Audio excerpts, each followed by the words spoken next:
much. And again, I'll echo Jay. Thank you very much to SIH.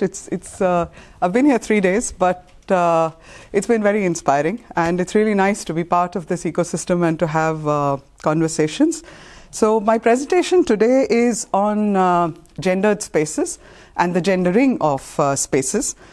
So the questions that I'm interested in, among other things, are how does space get structured along lines of gender? And conversely, how do gender identities and gendered subjectivities get scripted through questions of access and mobility to different kinds of spaces? Now, my larger interest, I'm interested in how people engage with the built environment. I'm trained as an architect, so that's where the interest with spaces and the built environment comes. But I got advanced degrees in research and history.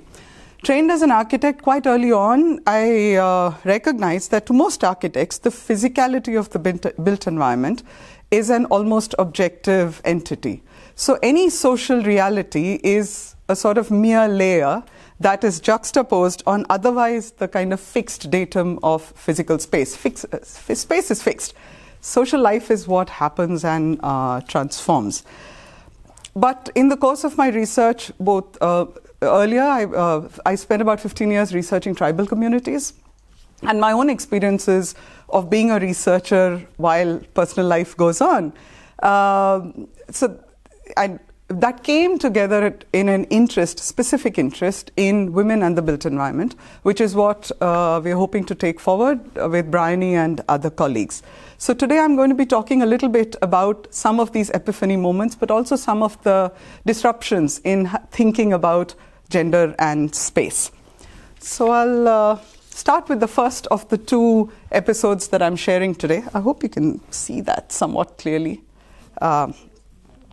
It's a bit blown up, but I started researching indigenous tribal environments roughly now 24 years ago, and I was traveling around eastern India, which is where my sites of study were, and this scene, in a sense, has remained. It was a pretty iconic scene. I was walking through a village and came across this. They're a group of men who are repairing a ritual, a ceremonial drum.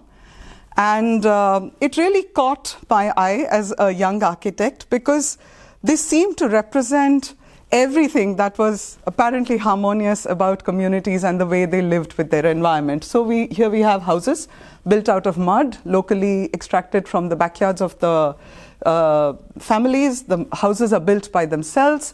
And the plasticity of mud produces this very soft kind of an aesthetic, which was really fascinating to me as an architect. It's still fascinating to me. I have a few thousand photographs of tribal houses. They're just so beautiful. But I think the scene also represented a sort of cultural continuity and a cultural harmony between the community and their ways of life. Later, I found out that this is an institution. It's a major institution of this community. It's called an akhada. It is the meeting ground of the village council. Further in my studies, so I did my undergraduate dissertation was on this, and subsequently 10 years later I did my PhD on this, and then I've written a book on this. So the other major institution of this particular tribal community is the Sacred Grove. This community, the community that I studied, they are known as Santals. They're large. I think there's about 15-20 million Santals spread across eastern and central India. This tribal community and others, they believe that they cohabit this environment with spirits. They worship a pantheon of spirits. And there are a number of locations within their landscape that are considered the abode of spirits. But this is the most important one. It's usually a cluster of trees on the base of which different spirits are believed to reside. In some cases, it's a cluster of trees you can't make out. In other cases, they are ringed with a row of stones. Most importantly, women are not allowed access into the grove. In some cases, I could go up till here, like where I've taken the photograph from. In other cases, I was about 50 feet away and I was told, no, you shouldn't go any closer. So as my study progressed, it became quite clear. I was able to quite clearly delineate domains that were, spaces that were domains of women and those that were of men. The first two, which were iconic, are extensively discussed in anthropological literature over 200 years about these communities were primarily domains of men. The home is much less represented in this long, anthropological history of writing about these communities. So coming to the home, as with domesticity in so many parts of the world, the home is the domain of women. Young girls get trained into doing housework, keeping the house clean, cooking, looking after younger siblings. So that's part of how this developed. So this was also fairly familiar. But women also played an important, in a sense, a public function in this village. The way the village is organized is there's a central street and there are rows of houses on either side of the street. Houses are never built one behind each other. The street is the domain of ancestral spirits. So the street anchors this kind of protected sphere of influence, which is supervised by the ancestral spirits of the village. It is the responsibility of the women to keep the street clean. So half the street in front of every house, almost 3 times a week, is plastered with a coat of cow dung and clay and water. And it's a lot of work. It's back-breaking work, but the women do it 3 times a week. So it's an important gesture, it's an important commitment to the collective, but it's also an important act of maintenance for the village, both spiritually and practically. The other major site of visible domain of work for women, you can't really see it clearly, is this particular community has a tradition of pretty fantastic mural art. I'm not talking much about it, but they paint the walls of their house every year after the season of the rains, and they do this alongside all the other tasks. So whether it's housework, it's helping in agricultural, in the fields. And this artwork ranges from being really elaborate, like this. This is a series of marigolds, and it's quite long. It would have taken up to a month to finish, to much simpler schemes. Mural art is an important part of the community's identity and expression. They very proudly show it off. It's something that the women do. It's an expression of who we are and what our community is. Alongside all of these, which were sort of familiar narratives, there is a slightly darker side to the community as well, which is that there is a pervasive belief in witchcraft.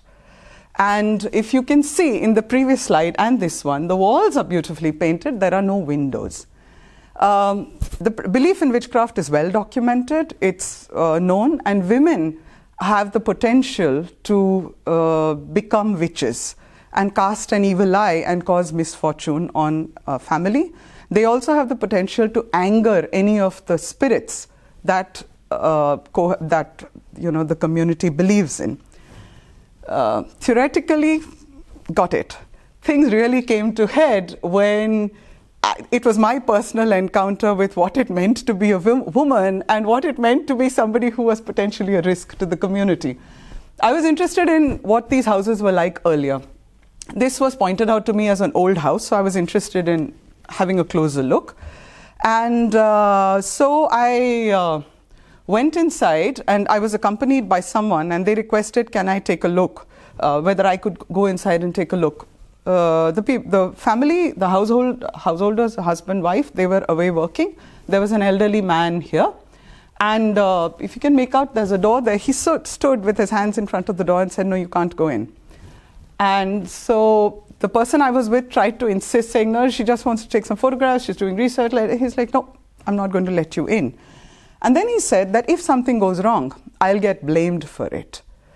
It took me a while to process what was going on. What was happening was this particular village was in quite a stressed situation. The rains had failed for 3 years. Agriculture had failed. The paddy crop had failed. Lots of people were having to migrate to the city to look for work. There wasn't enough water. There was lots of internal conflict. And in that kind of a situation, the next time there was a major crisis, this family may get blamed for precipitating that by allowing me, a woman and an outsider, into the interior space of the house, which was the abode of spirits. So from that moment onwards, there was definitely a shift in my own sense of being present in the village. And this whole question of, I was not just a researcher who had come, but I could potentially jeopardize the well-being of the villagers. It didn't matter that I actually probably couldn't, but the fact that they believed in it was enough to cause a shift in how I was engaging with the villagers and how they were engaging with me. So on the one hand, scholars have noted that in most tribal societies, women are potentially have greater agency compared to non-tribal societies where the restrictions are more explicit and manifest. And yet here women were walking around everywhere, but there was this constant specter of being someone who causes misfortune was something that they had to actively navigate. And it's after that incident that I started recognizing how they were navigating that. So when I wanted introductions to neighbors, the women would usually tell me, no, we don't know anybody. And they would refuse to share any information about what was going on, even further down the road. They wouldn't share anything. And I realized that what they were doing is they were taking precautions against sharing any knowledge of the neighborhood, because that could make them vulnerable to being accused of witchcraft. In the villages, I met a number of single women who were past the marriage age and had decided not to get married, and also widows. Single women and widows had a slightly different set of networks. Many of them ran shops. These were small shops like this. They ran like the front room in front of their house. They sold tobacco, crisps, some candy. Now this shop was already a very different relationship. Spatially, it was it was constantly in engagement with the men, with the outside. So you can see there's a bench here. Men would hang around here. So single women and widows seem to have a slightly different network and interface of engagement with the village. So for married women, their lives were largely centered around the house. They went to get water, they went to get fuel, but single women and widows had a wider network. So they also visited the village market, which is it's a sort of rotating market event. Now, many widows would brew rice beer, and they would take it to the market to sell.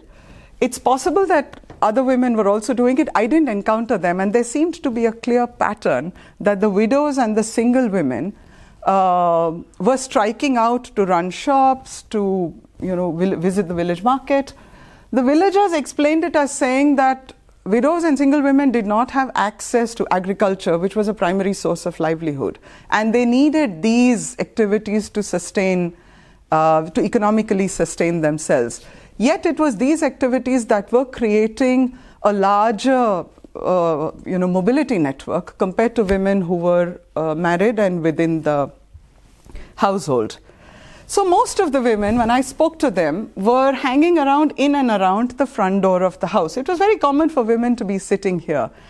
So the front door also then, in my mind, it began to shift as a sort of fairly expanded threshold, and one that was really not marked by the surface of the door, but it had a complicated, unclear, fluid kind of relationship. There were some women who would go inside somebody else's house. There were some women who would hang around here. But this was an expanded kind of threshold, which was very contingent upon the relationship of the family and the women to the community outside. So with that, I'll shift to my next episode, which, this comes from some research that I've done in Ahmedabad, the city that I come from. It's a city with 600-year-old medieval core, and in the late 19th century became a center for textile production in India, in fact closely tied with Manchester. And I was interested in what the lives of people in the late 19th century and the early 20th century were like. So this was for a project on neighborhoods. I was writing about the transformation of one of the historic neighborhoods, but again I was using a biographical mode. So this gentleman's Kamal Bhai, his family, I was writing about his family. They lived in this place called a chawl. A chawl is a sort of tenement housing. It's an industrial housing meant for really usually lower class, working class people. So there are rooms organized along a corridor, small room, very, very dense kind of environment. Kamal Bhai grew up in this room that he's standing in front of. It's one room, about 12 feet by 12 feet. And they were a family of 7 people. His 4 brothers, he's the youngest, his parents, and his aunt. So his aunt is the person that I eventually wrote about. She was widowed again. She was widowed at a very young age, and she came to live with them at the age of 30. She came to live with his aunt. So that's his.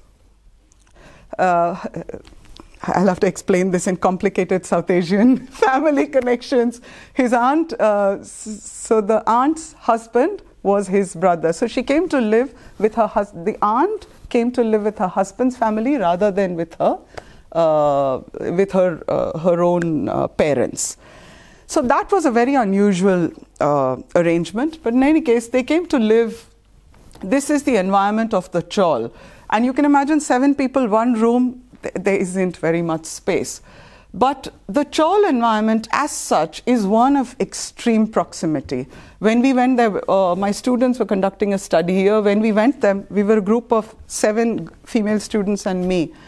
Our key experience was one of being watched very, very closely. You cannot escape being watched in this kind of an environment. Everybody knows everything that's going on. What's cooking in your house, who you're fighting with, everything is known to everybody. So it's an intensely, it's a kind of environment that intensely invades your private space. But this is where the family was. Life was difficult. There were 7 people living off one person who was earning as he was working in a mill. And so what happened is the aunt, her name is Baji, so I'll call her Baji. She was an incredibly skilled person. And what the family remembers about her, and this I'm talking about the 1940s, she had a very active life outside the house. The 1940s is a very unusual time for a widow to have an active public life. Most widows at that time would be living in an ashram where they would be sent to really just live out their days until they die. So for Baji to be here and to have an active public life was quite unusual. So this is just to give you a sense of the corridor where, so it's a very cramped space. This is the fabric of the old city, incredibly dense. So Baji was very, very active in the neighborhood. She would attend sermons, she would visit all the temples, she would go to, there was a Gandhian institution, an institution for women, and what the family particularly remembers is that she was involved in political agitations at that time. So Mahatma Gandhi had set up an institution for women called the Jyoti Sangh, and Baji had become a member there. And in 1938, she had traveled from Western India 3 days by train to Northeastern India to attend a political agitation, which was a very, very unusual thing for a young woman, more so a widow, to do. It was a big deal. The family also remembers that Baji was a very skilled cook. And this neighborhood has a mixture of working class houses and mansions of the very wealthy mill owners. This is right behind where they live. You can't see it clearly. It's shut now, but it's this beautiful wooden mansion. It belonged to one of the wealthy textile owners. They invited her over to make papadams. And she would go and make them. And in exchange, she wasn't given any money. She was given a few lumps of the papadam dough. What it did, however, was to really raise her status within the family. The fact that the wealthy merchants were inviting her, the fact that she had a public life, contributed heavily to her social capital within the house. So even though there was constant conflict, she was living in her brother-in-law's house in an extremely resource-constrained environment, but she was contributing to the status of her family by virtue of her public life. What happened is, by the 1950s, the family moved out of the neighborhood, And slowly but distinctly, Baji's institutional networks collapsed.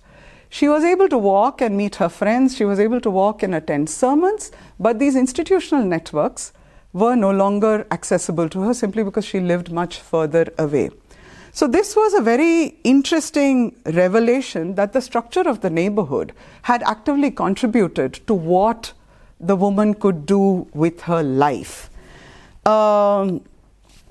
What's also happened correspondingly is that the family remembers very little of her life after they moved out of that neighborhood. So even in her own family, she is remembered for her public life, whereas her private life was marked with conflict. There was always conflict with, she's not doing enough housework and that kind of stuff. So what these stories are getting at is that within the range of kind of spaces that these women inhabit and the kind of subjectivities that space can engender, both the young widow, Baji as a young widow, and the single women and the widows in the tribal societies, they are liminal figures. They are they're not centered in any of the households or the societies that they are part of. They are there, but they don't occupy the center, obviously. In fact, they have a very tenuous relationship with the homes that they are part of.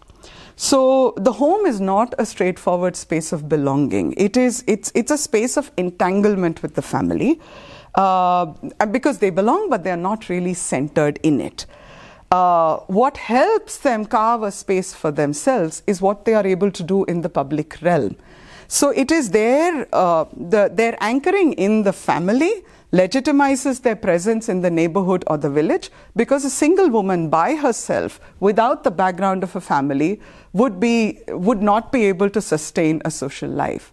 So their anchoring within the family legitimizes their presence in the public space, because otherwise they would have a very low social standing. And conversely, it is what they are able to do economically, socially in the public space allows them to retain a foothold in the family.